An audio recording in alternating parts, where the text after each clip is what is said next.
So earlier this year, Samsung released the rather bloody brilliant Galaxy A52 5G, which turned out to be one of the best mid-range mobiles of 2021. But now this phone's been violently elbowed in the ribs and kicked in the crotch by this wee blighter, the fresh new Galaxy A52s 5G, which upgrades the performance and once again serves up a 120Hz AMOLED screen, beefy camera tech and a water-resistant design, all for just 400 quid. Or just a smidge over 400 quid to be precise, £409 here in Blighty direct from Samsung. So let's whip the Galaxy A52s 5G on out of the box, take you on a full-on tour, and for more on the latest and greatest tech, please do subscribe and ding that notifications bell. Cheers!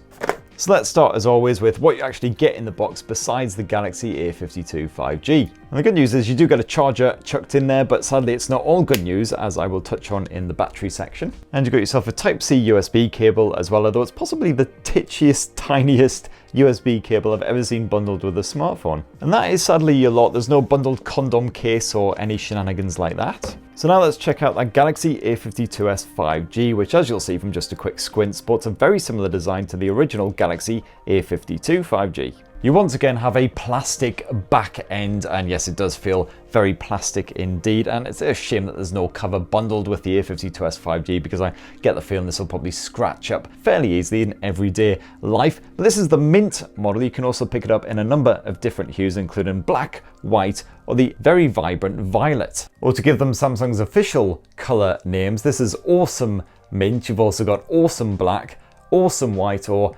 Awesome Violet. Awesome.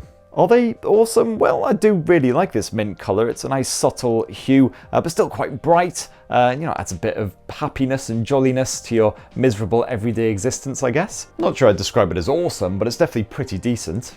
Pretty decent mint. That camera chassis is fairly flush with the surface, only juts ever so slightly, so you shouldn't have any problem using this phone when it's lying flat on its back on a desk or whatever. The engine is also plastic and very, very shiny indeed, and nicely contoured as well, so the Samsung Galaxy A52s 5G does feel quite comfortable to clutch. And besides the plastic back end, you've got a pretty rugged design here. Gorilla Glass 5 up front to help prevent scratching, and IP67 water and dust resistance, still quite rare at this price point. As for your SIM tray situation, where you've got space for 2 SIMs at once, otherwise that second SIM slot can be used for microSD memory cards. Now the great thing about Samsung's budgety and mid-range smartphones is you basically get the same OneUI experience as you do on those super expensive S21 flagships like the Z Flips, all that shenanigans. As usual, this adds in bugger loads of bonus features that you won't find in just a standard stock Android smartphone, all of Samsung's own ilk, and of course you get all of the usual Samsung apps chucked on here as well, many of which do unfortunately basically duplicate stuff you already get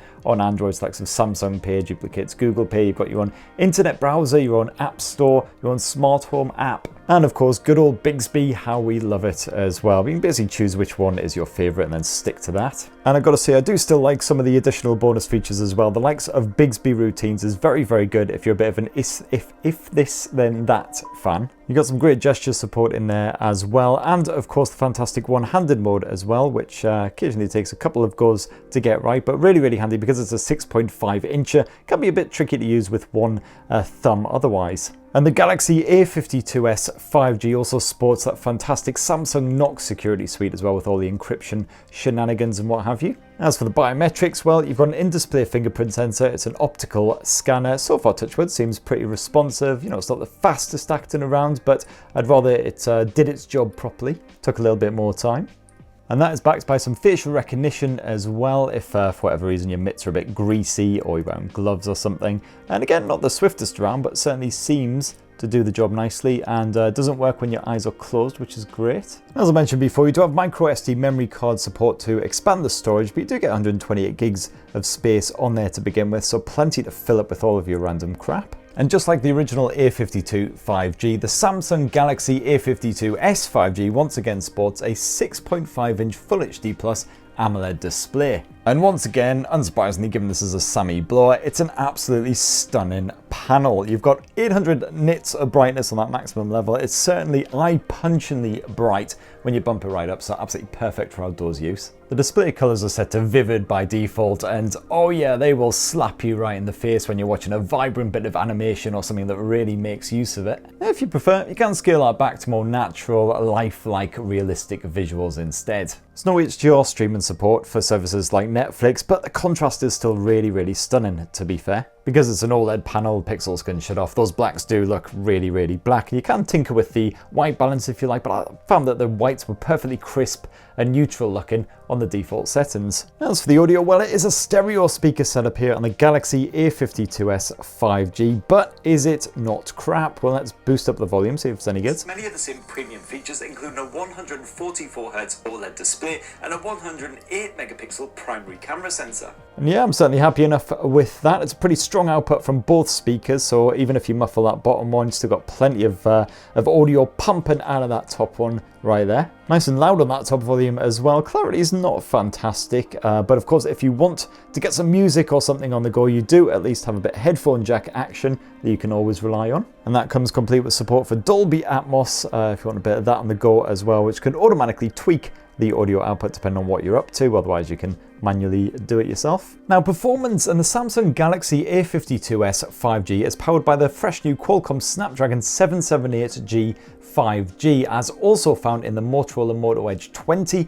That's backed by 6 gigs of RAM, and the fact that you've got a 120Hz refresh rate on this gorgeous display means that everything does feel silky smooth. If you're a benchmarking fan, well, rubber pants at the ready. We've got some hot Geekbench 5 scores here for you. A little bit under what we got with the Motorola Moto Edge 20, which of course uses the same chipset, but very solid indeed. But of course, to properly test out the Samsung Galaxy A52s 5G, let's get a bit of gaming on the go. And because the Galaxy A52s 5G is a pretty capable mid-ranger, let's jump straight in with a bit of Genshin Impact. While you are gaming, at any point you can drag down this notifications bar and get the Game Booster feature on the go. This has in quite a few features, gives you an idea of how much battery life you've got left if you continue gaming all afternoon long, so it should do the job quite nicely. You can monitor the temperature, the memory, and if you are playing a really intensive title like Genshin Impact, you can get the priority mode on the go as well, which dedicates all the resources to that game, gives you the best possible experience. So I've got a good bit of Genshin on the go, and got to say it wasn't the smoothest experience around by any means. I did find it was slightly smoother on that Moto Edge 20,